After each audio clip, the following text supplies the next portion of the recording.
Okay, तो clear पता चल गया ट्रांसवर्स वेव में बच्चों? हेलो, ट्रांसवर्स वेव यानी कि ऐसे वेव जो प्रोपोगेट हो रहे हैं, कैसे? ऐसे, यानी कि उसका जो मूवमेंट है वो और पास होने का जो पैटर्न है वो परपेंडिकुलर हो। ओके, ट्रांसफर वेव यानी कि। और क्रेस्ट और थ्रो में पता चल गया क्या चेंज होता है। फेस डिफरेंट जो होता है, फेस एंगल वो डिफरेंट होता है, एम्पलीट्यूड सेम रहेगा। चलो, और एग्जांपल उसके light waves and wave on the string and rods. उसका एग्जांपल क्या है बच्चों? जो लाइट्स वेव है ना, वो कौन से वेव से? ट्रांसवर्स वेव से। कौन से वेव से बच्चों? Transverse wave. चलो, अब हम नेक्स्ट टॉपिक ले लेते हैं, लॉन्गिट्यूडल वेव। क्या है लॉन्गिट्यूडल वेव? यानी कि जो वेव का जो प्रोपोगेशन है। अब देखो, ट्रांसवर्स वेव कैसे बनाया था हमने, याद करो। इस पैटर्न को समझना, शायद आप ज्यादा समझ पाओगे। समझ आया? बढ़ता आगे ऐसे, लेकिन मूवमेंट उसका ऊपर नीचे 90 डिग्री। तो लॉन्गिट्यूडल वेव में क्या होगा? आप इसका वाइब्रेशन को समझने का ट्राई करो। देखो, एक्चुअली और भी ज्यादा समझना हो तो ऐसे समझ सकते हो। समझ में आया?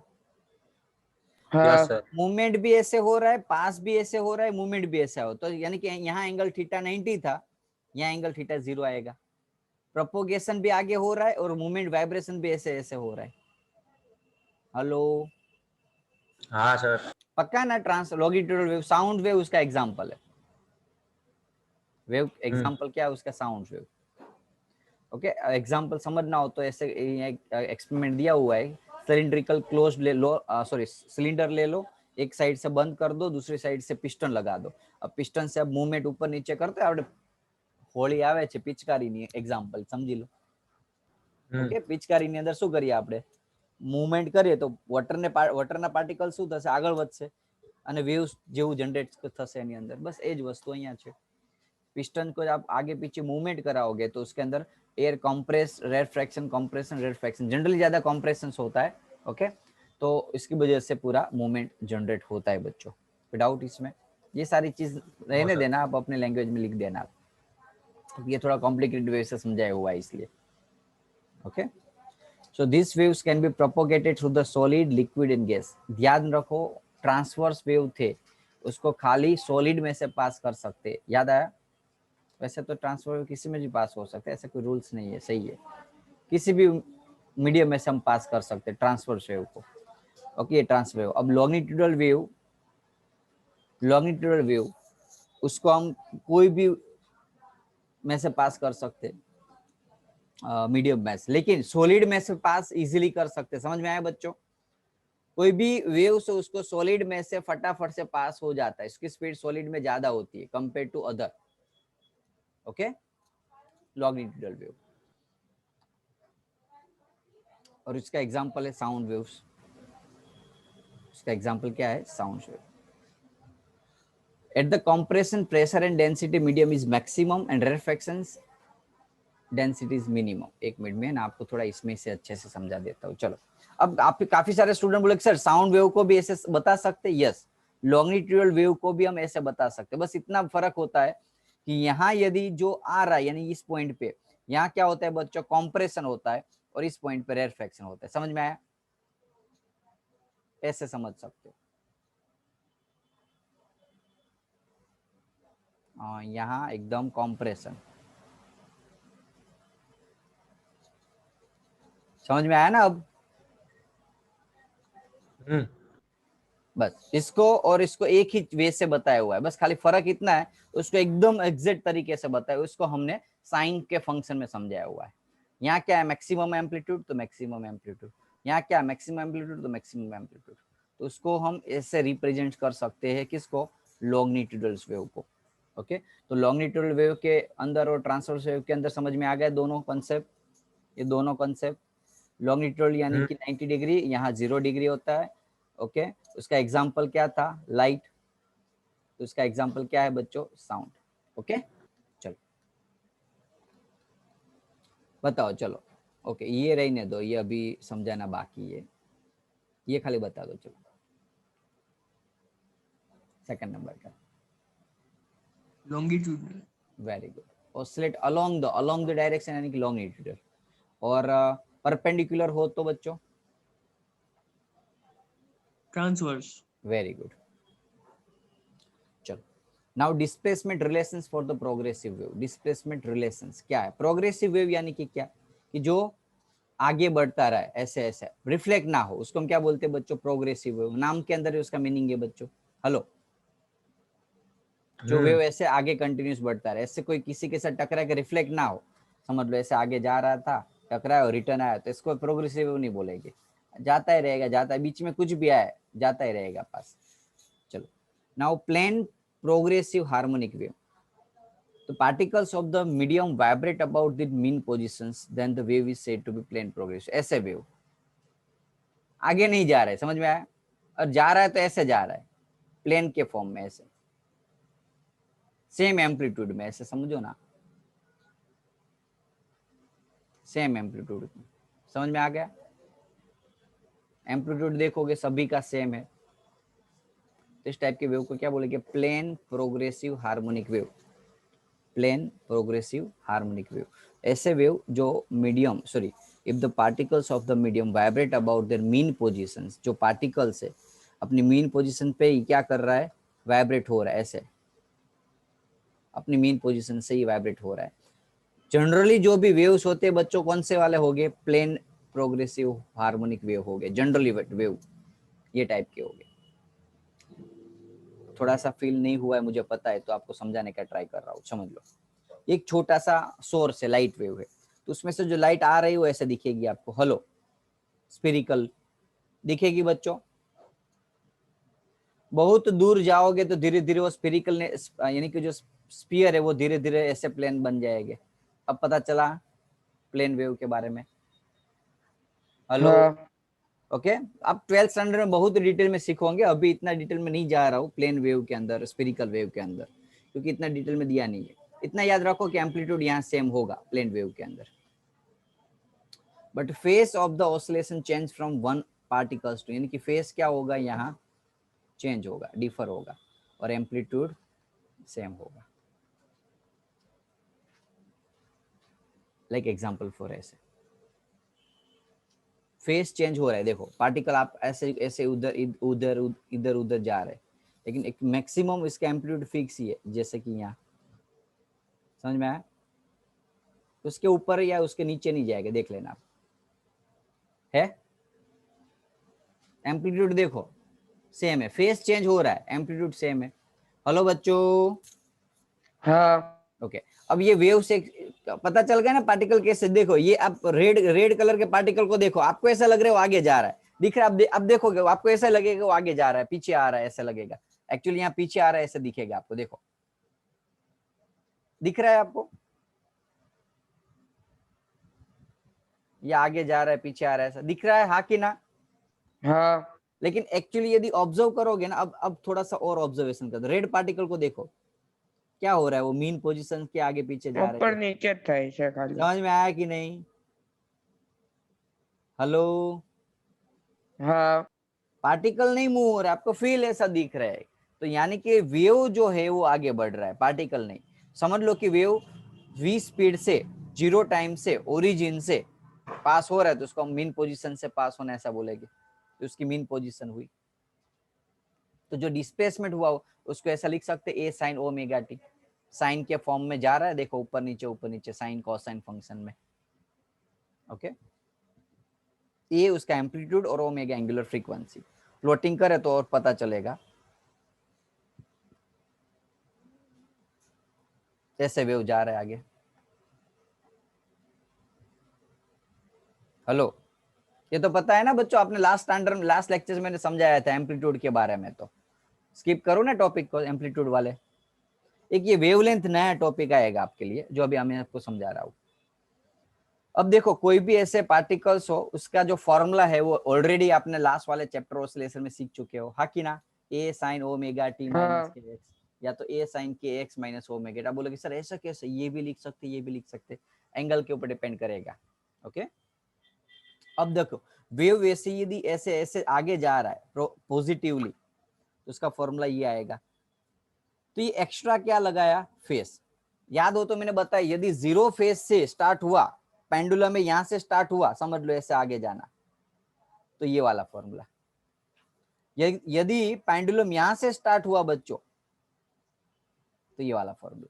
यहां से स्टार्ट हुआ यानी कि उसकी मीन पोजीशन के साथ उसने कितना एंगल बनाया था, पहले स्टार्ट हुआ था 5 जितना। तो 5 फेस से जब कोई वेव स्टार्ट हो रहा है, that is called the face different है। विदाउट किसी को, हेलो अरे यार क्लास ऑसिलेशन का कॉन्सेप्ट है, क्यों ऐसे कर रहे हो, हाँ ना तो बोलो। यदि समझ लो वेव नेगेटिव डायरेक्शन में जा रहा है तो उसका फॉर्मूला ये आ जाएगा, के एक्स जो है वो माइनस था, यहाँ प्लस आ जाएगा, ध्यान रखना ऑपोजिट है। यदि नेगेटिव डायरेक्शन में जा रहा है तो ऐसा उसका डेरिवेशन है, लेकिन अभी आपको टेक्स्ट बुक में दिया नहीं है, इसलिए मैंने आपको नहीं कहा, 12th स्टैंडर्ड में सिखाऊंगा पूरा का पूरा डेरिवेशन ये कैसे आया। ओके चलो फॉर्मूला क्लियर बच्चों, ए साइन ओमेगा टी माइनस के x.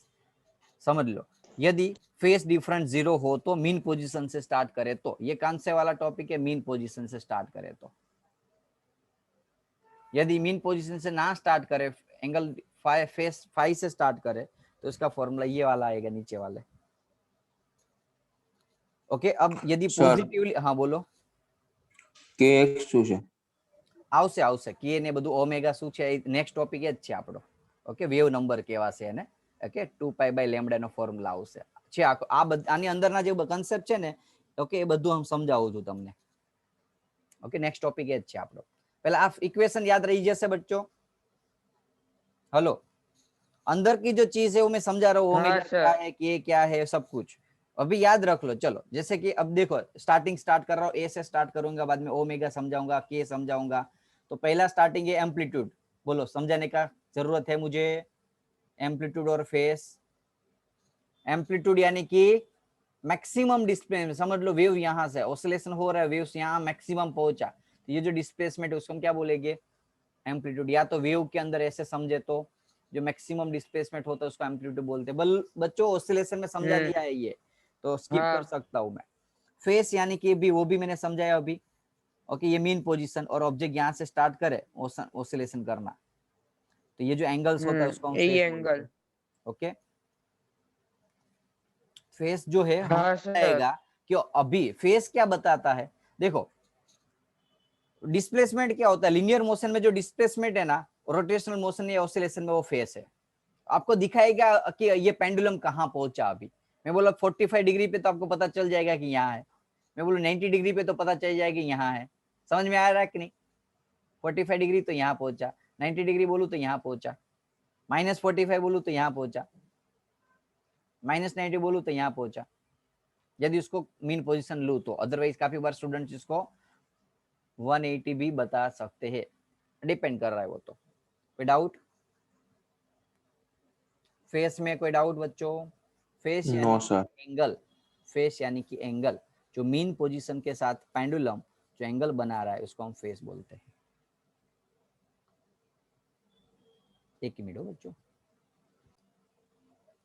Distance covered by the wave during the one propagation, one vibration, यानी कि समझ लो ये वेव्स है तो उसको हम वेवलेंथ बोलेंगे। समझ में आया बच्चों? हेलो एक ऑसिलेशंस में ऑब्जेक्ट कहां से कहां पहुंचा तो उसको हम क्या बोलेंगे, वेवलेंथ बोलेंगे। क्लियर? हेलो हाँ it is the distance by the wave during the time in which the particles complete the one vibration. One vibration अभी यहाँ वाइब्रेशन बोलेगी, आगे के चैप्टर में हम ऑसिलेशन बोलते थे कि वन ऑसिलेशन जब कंप्लीट हुआ तो ऑब्जेक्ट कहां से कहां पहुंचा, इतना जो डिस्टेंस है उसको हम बोलेंगे वेवलेंथ। अब जो बता रहे कि सर के क्या था उसके बारे में, तो के यानी कि 2π/λ, उसकी एक फिक्स वैल्यू है, इसको हम एंगुलर वेव नंबर्स बोलते हैं। क्या बोलते हैं बच्चों? एंगुलर वेव नंबर, उसका फॉर्मूला है 2π/λ। एक कांस्टेंट टर्म है जो आपको फिक्स दिया होगा और उसका नाम है angular wave number. Face change per unit path different, okay, face change per unit path different है क्या, समझाता हूँ चलो। लाइक एग्जांपल 4 ऐसे समझो,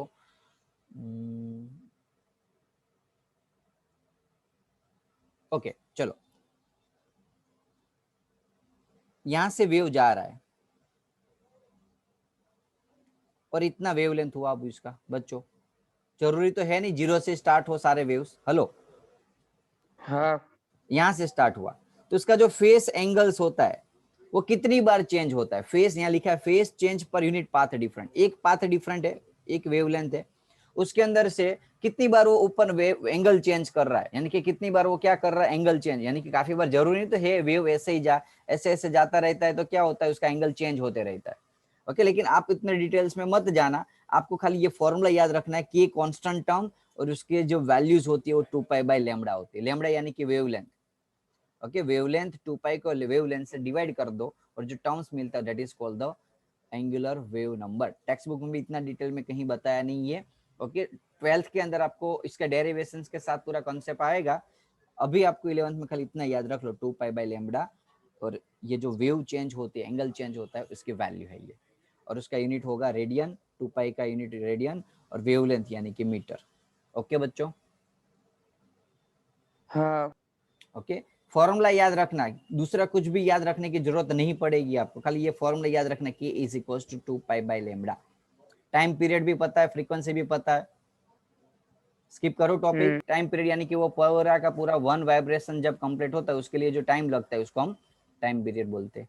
ये वेव्स वन कंप्लीट रोटेशन हुआ तो उसके लिए टाइम कितना लगा, उसको टाइम पीरियड बोलते हैं। और एक सेकंड में कितनी बार वो वेव ऑसिलेशन किया उसको हम बोलते हैं फ्रीक्वेंसी, और उसका फॉर्मूला है ओके ओमेगा यानी कि 2π/t था, याद करो, हेलो, यस सर।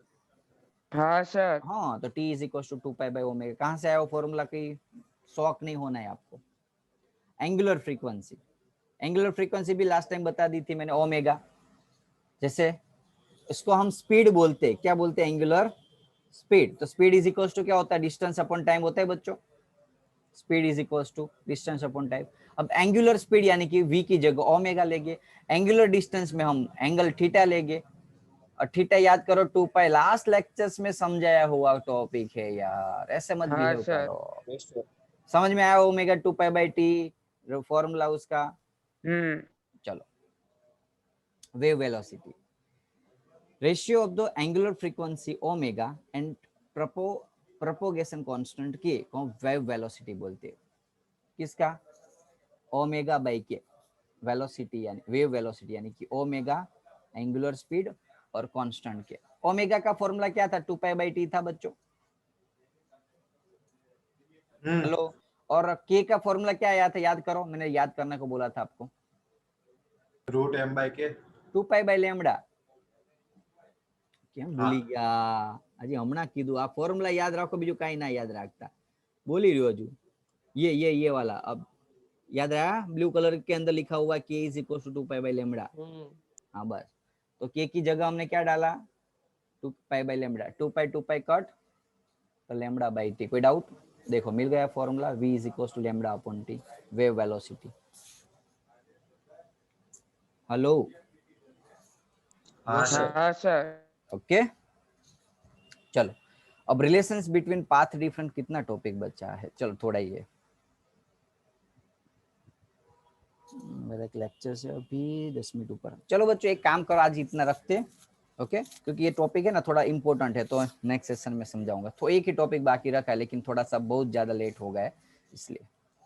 चलो, तो समझ में आएगा बच्चों, आज के सेशन में जो समझा है रिपीटेड कंसेप्ट है पूरा का पूरा। पहले तो पूरा जो थ्योरिकल पूरा का पूरा थ्योरिकल था, न्यूमेरिकल्स डेरिवेशंस कुछ है नहीं, आपको जो समझना है फील कर लेना है टॉपिक को। नेक्स्ट सेशन में जो इम्पोर्टेंट आईएमपी कंसेप्ट होगा वो आपको मैं समझाऊंगा। बाकी आज तो एम्पलीट्यूड, फेज, फ्रीक्वेंसी, वेवलेंथ, एक ये के वाला एक अलग सा था, बाकी ऑलरेडी आपको पता है वही रिपीट हुई है लास्ट लेक्चर्स की, ओके। और जो अभी जो फेस डिफरेंट यानी ये जो नेक्स्ट टॉपिक हमारा यहाँ से बाकी है ना, एक वो इम्पोर्टेंट है, वो हम नेक्स्ट सेशन में देखेंगे। चलो इतना रखते हैं आज बच्चों, बाय। और आज इंग्लिश हाँ का सर। नहीं है आपका, ओके, तो आप डायरेक्टली 5 बजे आ जाना। ओके चलो बाय बाय 6 वागे सर 6 o'clock हाँ